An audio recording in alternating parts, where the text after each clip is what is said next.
Great. So like I was saying, so my colleague conducted research to look at the psychosocial processes of resilience to find out what processes facilitate successful transitioning for young people after they leave care in South Africa. Um, he found that some of the processes that were very useful in facilitating successful transitioning after leaving care included processes like networking people for goal attainment, so like, having people around you, people that you could trust, people that could provide you with information, to access resources and all of that really helped. And that young people really strived to get to achieve a sense of belonging. They just wanted to belong, whether it be it with a family or a friend or any adult member they could identify with. So it was a really nice research that he did, but then people started saying, what, the research is nice findings and all of that. But there was a very big limitation because this study was conducted with only male participants. And all of his participants were from the same residential facility. So people started questioning, okay, what if these are masculine ways of, navigating the environment? And what if there was something specific from the process that they were exposed to that contributed to them, to these processes? So we decided to conduct sort of a replication of his study. So I did the study, and this time I decided to do mine with just female participants. And my participants were from different CYCs to see if we would find different social processes. So I conducted the study with female participants, and we found that, both males and females actually did engage in the same psychosocial processes that facilitated their successful transitioning to independent living. But what we also found was that there were additional social processes that appeared to be gender specific that helped female caregivers, navigate their journey through to independence. And some of those important social processes included taking on responsibilities. So we found that young women found meaning in just taking on responsibilities to care for other people, to be, just being a responsible someone, going back to people they left in care and provide any kind of assistance, being there for their family members, helping them with whatever they can help with. So just assuming that responsibility made them feel, what, I am important and I'm here for a reason, and that helped them to actually succeed in their journey. And another important thing that we found was that the majority of these young women were mothers. So I interviewed 9 in total, and 5 out of the 9 were mothers, were young mothers at the time. They were single mothers struggling in so many different ways. But within their struggles, they still found that being a mother improved their sense of responsibility. And because they were mothers, they felt, I need to work hard. I need to make sure that my child does well in life. My child does not end up in care. My child is successful and things like that. So just waking up every morning and thinking, I'm a mother, I'm responsible, and I have a responsibility towards another human being, made them feel, what, I need to push, I need to work hard. This is not just for me. So that sort of helped them in their journey, and they did quite well. So their stories were very interesting. They worked very hard. They studied, they worked, and they did everything that they could. And they were actually quite successful in transitioning, towards independence. Hi, how are you? Good. Sorry, I'm How late. are you? No problem. Uh, It's okay. Go yeah, on. good to have you. Okay. Thank you. Yeah. So yeah, so that was my study in just in a brief um and so yeah, we found that in addition to having the similar social processes with the young men, young females had some gender specific social processes, and also taking into account that in South Africa, you know, being a woman is not easy. So many challenges when you are a woman, so many injustices against women, gender violence, and all of that. But the young women still succeeded in a way. They managed to be successful in their journey to independence. So what we realize is that while a social process such as motherhood is very difficult, it's actually very taxing, um, because they don't have a lot of formal support. The fathers of the children are hardly there, so they are like mainly on their own.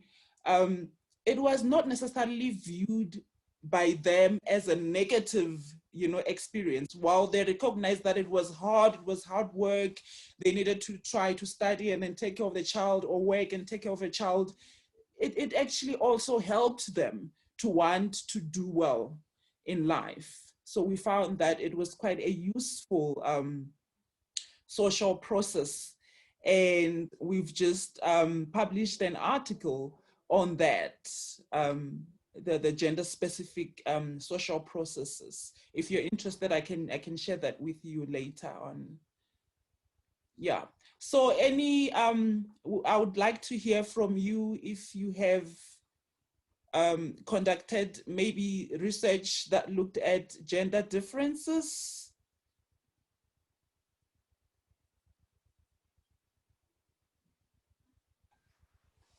Okay.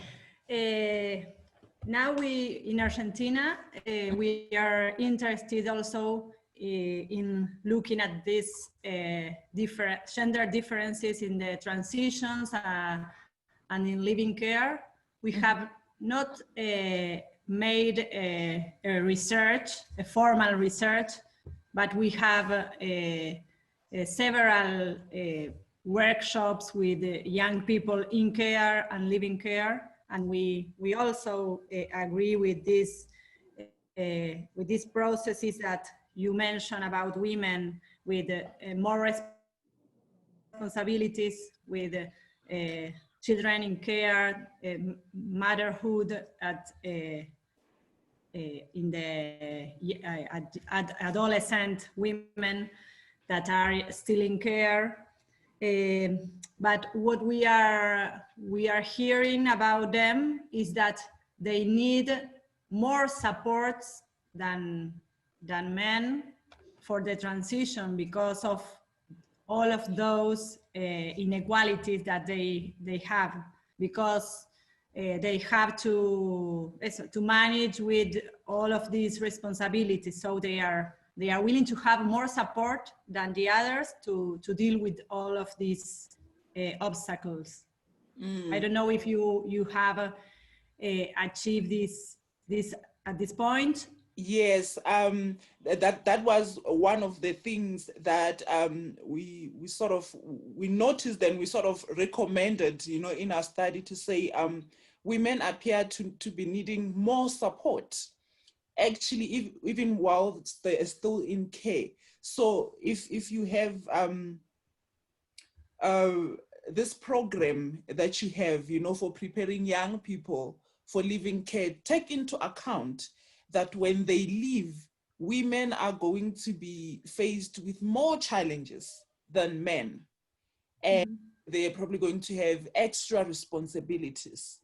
And if they do happen to become young mothers at a young age, how then should they navigate this whole process? And also, because we found that being a mother was actually quite a very useful social process, even though someone would probably wonder, so do you mean that now we should encourage young women to become young mothers so that they can become more resilient? No. But that we can actually just try to make them realize that, you know what, being a mother is difficult. It comes with a lot of responsibilities. It actually makes it difficult for you to secure accommodation or to even go to work if you don't have someone to look after your child, or to study and things like that. Yeah. So they can be encouraged whilst to say, listen, if you plan motherhood, if you plan it accordingly, then it's going to actually help you a lot. It's going to be to contribute to your resilience. So we do find that young women appear to be needing more support, because even, you know, finding a job is harder for young women than it is for young men. And the responsibilities as well. If a young woman finds a job and she earns a little, she thinks of so many. It's not working. The connection. Ooh. Still? Can you hear me now? Still? Yes, now. Is it fine now? It's working. It's working. Go on. Okay, yeah.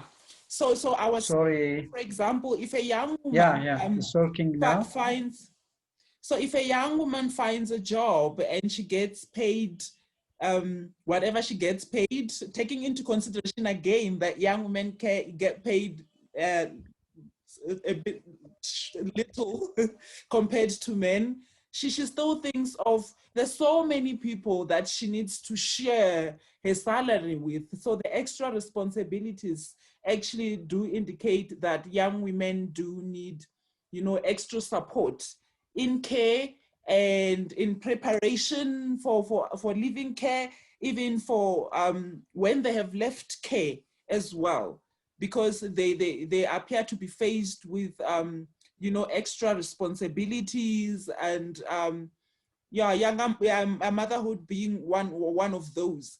And also realizing that if proper preparation is not done whilst they are in care, they just get into this responsibility of being a mother without knowing what's in there for them. Sometimes they want to be a mother because they feel this will satisfy my need for belonging.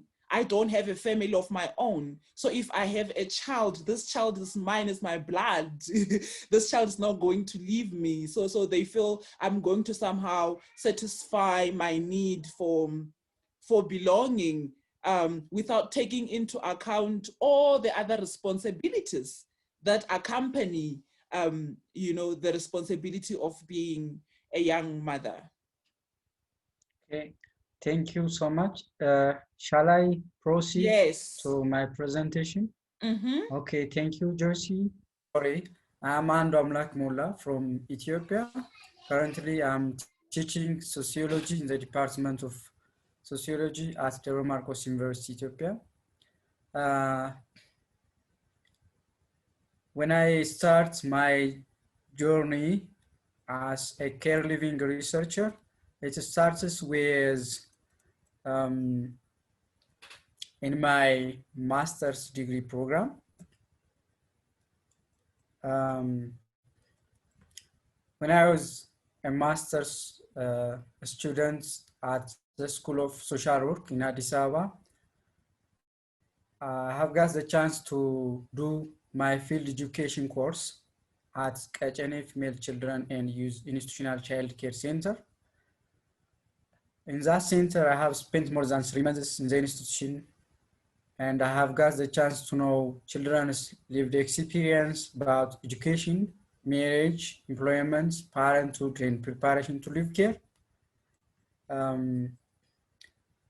Then, given my field education experience at that institution,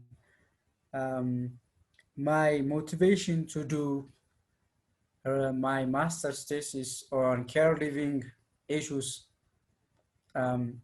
has started there. So I did my master's thesis on adolescent girls' experience of aging out of care in Addis Ababa in a place named Kachene Institutional Child Care. Then after I have got the chance to know professors like Professor Adrian, Professor John, Professor Emily through my participation at Anchor and INTRAC. My participation in Anchor and INTRAC gives me the chance to publish one article. Maybe Joyce, you know it. The title of, sorry? The one that you published with your colleague.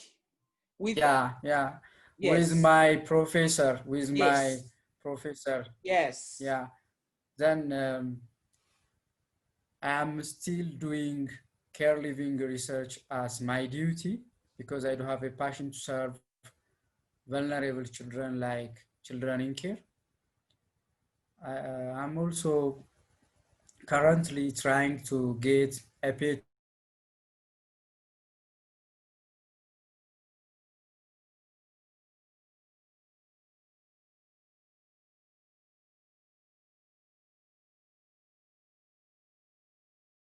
this is what I have.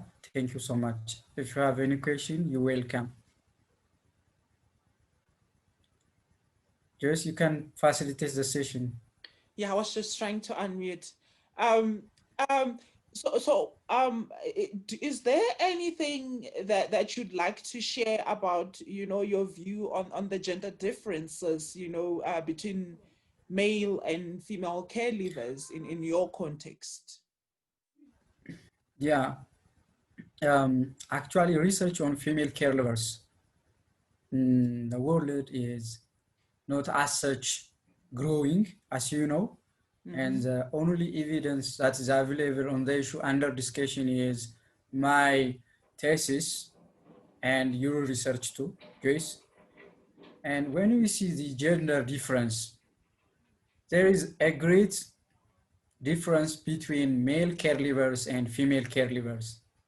As you said in your presentation, female caregivers are at higher a risk of facing the challenges of risks related with early parenthood, homelessness, betrayal by their friends or the so-called husband. Even they are planning to migrate to Arab countries for seeking a better life. So the challenge of being a female caregiver emanates from the existence of the existing patriarchal social structure in Ethiopia. Even the treatment that they are receiving from the members of the community is different. You see, there is a great difference between a male caregiver and a female caregiver. They are still vulnerable to bullying, They are called children of the institution. On the other hand, children who are getting the chance to live with their parents are called children of the village or community. Even when we see the challenge of female caregivers while they are in care, the issue of pathway plan is the main thing. They don't have the chance to get a planned pathway plan to leave care. They just suddenly leave care and they don't know where they go. As you know, there are challenges associated with leaving care. So I think the burden of leaving care as being a female caregiver is unimaginable and it is unmeasurable. So to date, we don't have a comprehensive data regarding the profile of female caregivers and their whereabouts. But as you know, the research which is conducted by me and my professor, Dr. Masai, he's at Addis Ababa University School of Social Work, he's teaching social work. It's just the, the preliminary research, a kind of preliminary research that gives us a clue about the state of care living in Ethiopia. There is also another research which is conducted by Priyansh and her colleague. She is a professor at Chicago, in Loyola University, and her paper is good enough to explain the issue of care living in Ethiopia. I got the chance to read her article before I did my master's thesis on adolescent girls aging out of care in Ethiopia. That was the only research that you will find when you try to Google research works on care living in Ethiopia. There is also a policy gap in Ethiopia. As you know, and as evidences can tell, there are a policy framework that gives caregivers the chance to get aftercare support and other entitlements. But the case is different here in Ethiopia. You will not find an independent policy framework that gives the chance to aftercare support for caregivers. Even there is no a structured policy framework that deals with the issue of care living. What we have as a policy framework in Ethiopia is the 2009 National Guideline for alternative child care, and the new 2017 National Child Policy has also neglected the issue of care living in its various provisions. So what I'm telling you is that the issue of care living in Ethiopia is a virgin territory. We don't have much work to do so as to know the world of caregivers in Ethiopia. This is what I can say. Thank you. Yeah. Thank you so much. I think we can say that the same about the whole of Africa. There's so much research that to be done on care living. I mean, if you try to search for any care living work, you'll find that the name of Van Breda, Adrian Van Breda, pops up a lot because he's like the leading researcher now in care living, and some of us are beginning to join. And the issue of policy, like you said, it's the same here in South Africa. There is still a very big problem. A lot of young people leave care, and there's no formal aftercare support at all. I remember I was conducting research with the young women that I talked about. It was actually very difficult because my parameters were that I wanted to interview those that had left care 4 to 6 years ago. So I would reach some child and youth care centers, and they would be like, we would have no idea where someone who left care 4 years ago is. We don't know. We don't even know if they've relocated to another province. We don't even maintain contact whatsoever with them. So only few child and youth care workers were able to assist, and mainly through child care workers, because child care workers mostly come from the same community the caregivers return to after leaving care. Times they'll be like, oh, I know this one. She was in care here. She left so and so many years ago, and I still see her, you know, and I still find out how she is and whatever. But this is not something formal that comes from the organization to say, we need to check up on them, we need to see what is happening. So it's like really informal to say, I bumped into her and I know how she's doing now. She has a child, or she has a job or something like that. So the issue of policy is quite problematic.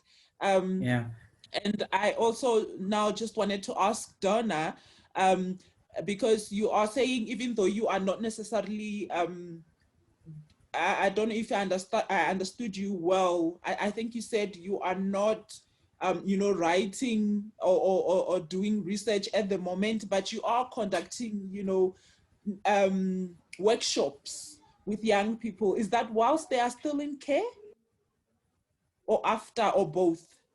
Sorry, the last question. What?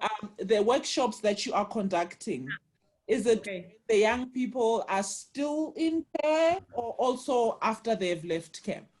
Okay, we have an organization, an NGO, and we work with children that are still in care and aging out of care. And we have also a group of youth that are caregivers, and they have a participation group where they meet frequently. And this group has actively participated 3 years ago in a process for making a new policy for caregivers. Now in Argentina, we have a law, a framework for child that are aging out. And this law guarantee a protection far away 18 years old. When they leave care, they have still protection of the government. The state. And until they are how old? At 18, they have to leave care. 18 years. Yeah. It's the same with us. That's similar with us. Okay. And 3 years ago, at that moment, they have to manage of their own. They have no more support from the state, and they have a lack of preparation to afford the responsibilities of aging out. Now they have they have a protection with the money that gives the government for them till 21 years old. And they have also they are accompanied by a referent, by an adult that has to work with them in a plan to independent life. Okay. So now we are working to make this law works out, because it's still a process. It's not working 10%, but we are working on that. Great to hear. Okay, sorry, yes. So let me share something with you guys. I miss to present the challenges and the opportunities of being a care living researcher in Ethiopia. You know, as a care living researcher, you will face lots of challenges. For me, the first challenge was the absence of evidence or previous research works on the issue under discussion. As I said earlier, the only research that I got about care living in Ethiopia was the research which was done by Prince and her colleagues. Even when I choose the research idea, no one was knowledgeable about it. You know, there are so many research evidences on the issue under discussion in global north, as compared with Global South, but you were not in a position to find a single research work on care living in Ethiopia. Then what I did in that situation is that I tried to read so many works on the issue of care living globally, and I tried to frame my research idea. The other thing is that there is no a professor who was knowledgeable about the issue under discussion, but fortunately I got the chance to know my supervisor and my course professor, Dr. Masai. He was knowledgeable about it, and he helped me a lot to be a good care living researcher. The other challenge is the issue of funding. Maybe you guys have a different experience regarding this. You will not get any fund when you try to write a grant or a proposal on care living, because the issue of care living is new and it is not as such a government agenda, as I said earlier. So still, I want to continue the duty of doing research on care living, but as you know, the issue of budgets, the issue of finance is a very, very challenge for researchers like me. As an opportunity, I should mention the support of different people like Prof. Adrian from University of Johannesburg, Prof. John Pinkerton from UK Belfast, Prof. Emily from Bedfordshire, and Dr. Kawana from Ghana. They helped us to write an article on the issue of care living in Ethiopia. And we have learned a lot of things from this publication experience. We also learned from the participation in Anchor and INTRAC. This is what I want to add. Thank you so much. Okay, thank you so much. So clearly, I think, like we said earlier, that there's so much gap. There's just so much of a gap, research gap in Africa. And talking about the issue of gender, a particular focus on gender differences. If we are still looking to close the gap of just care living research in general, it's going to take time before we actually can say we have conducted enough research on care living. And now to actually say now we've also focused enough on the gender differences, the different experiences of young male, female care livers and male care livers. That's going to probably take some time.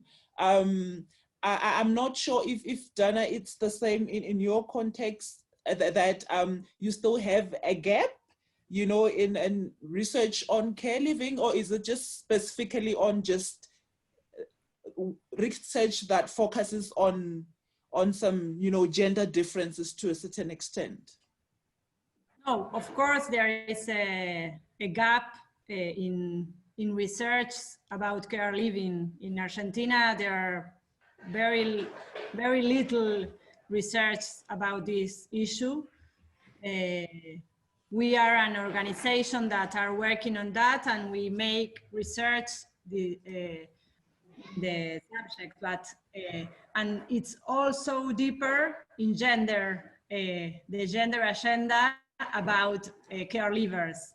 But we think now in Argentina there is a movement, a gender movement that's fighting for their women's rights, and we are willing to put this agenda in the care system, in the childhood protection system,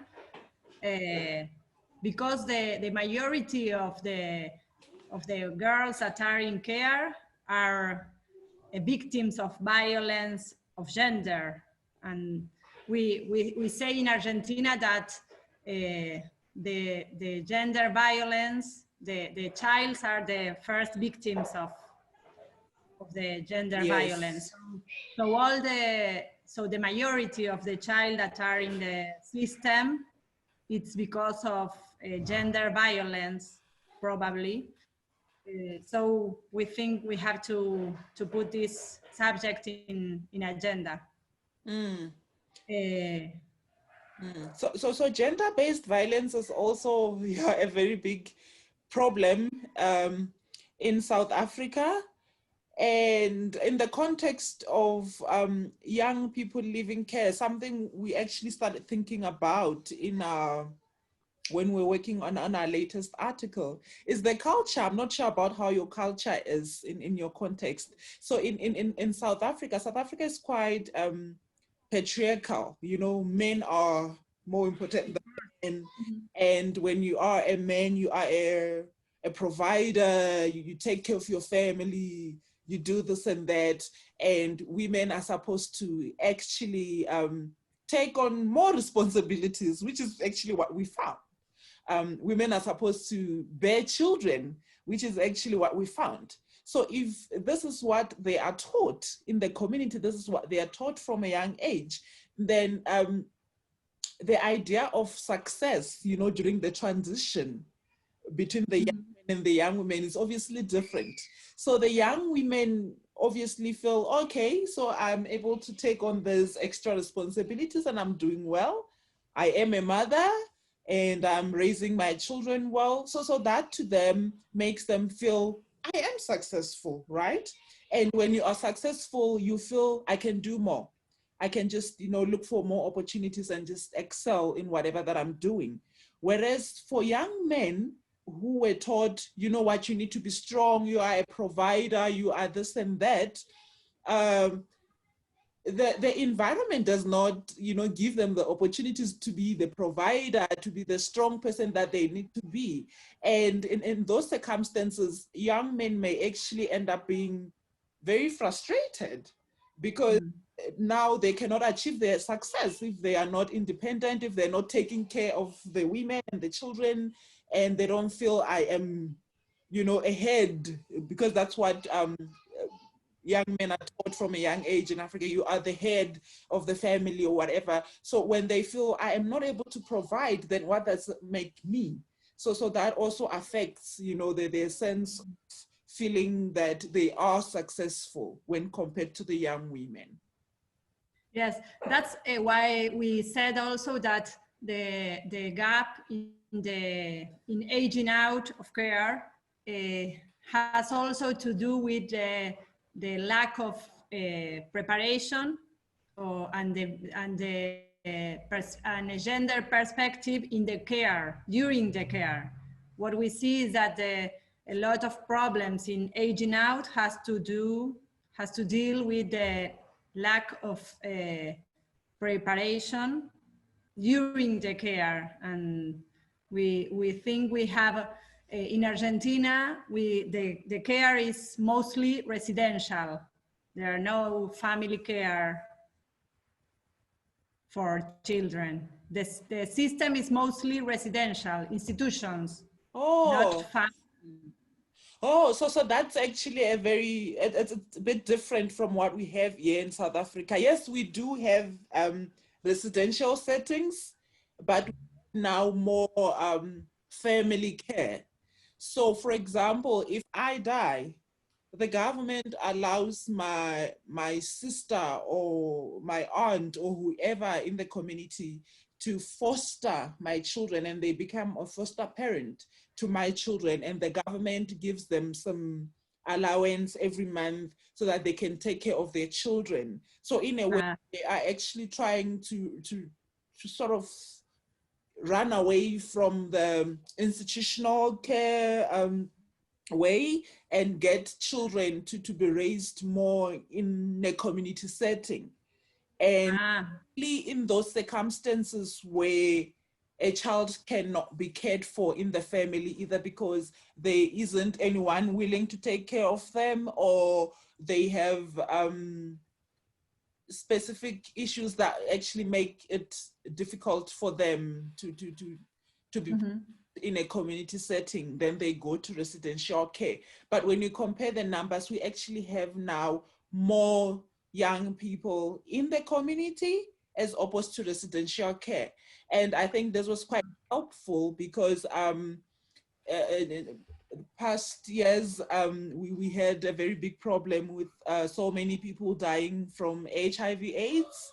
And I think if we tried to get every orphan into an institution then, I don't think the institution would have managed the numbers of the young people that needed to be cared for. So the move towards, family community care was actually quite helpful in that way.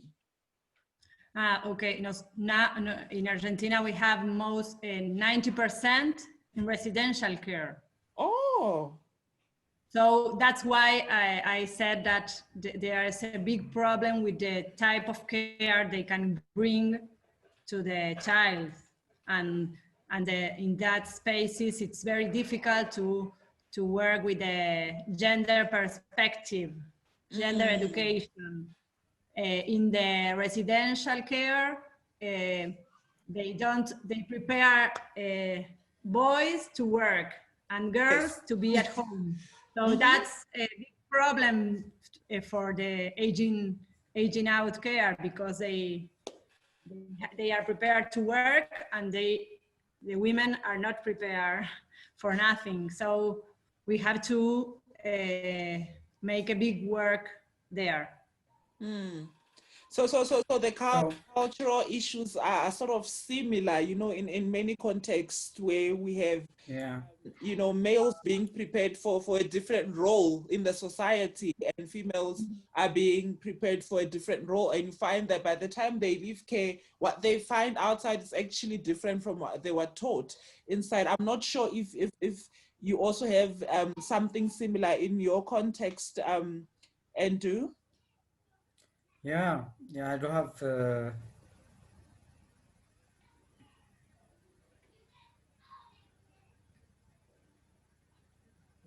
Please go ahead.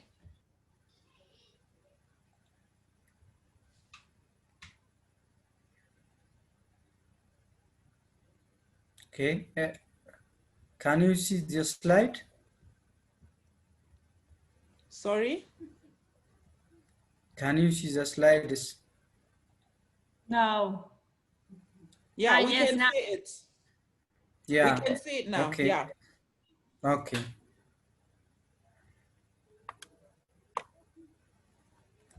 So just to recap my presentation, as you can see, research on care living, mainly on female caregivers, is getting the attention of researchers and policymakers in global north as compared with global south. This is partly due to the infant nature of care living research in global south, but such a trend is changing due to the establishment of north-south dialogue on care living research via INTRAC and ANCHOR.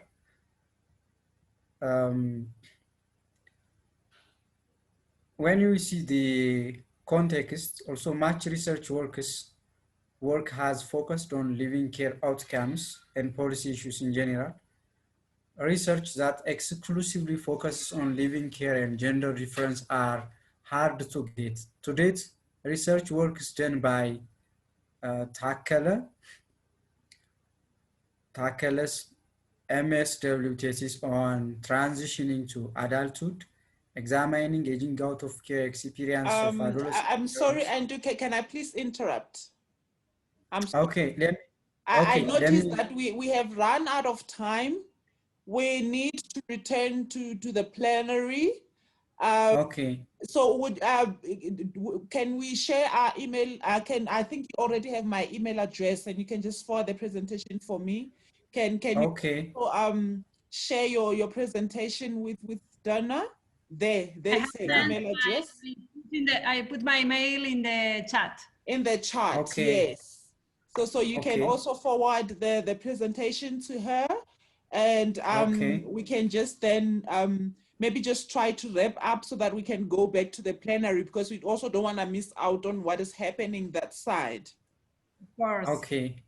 Thank you so much. Thank you so much for. Thank you so much for sharing your. Okay. Okay. Thank you. Keep in touch. Okay. Bye. All right. Thank Bye. you. Thank you. Thank you so much. Bye. We can just go and join the plenary. Okay. Okay. Okay.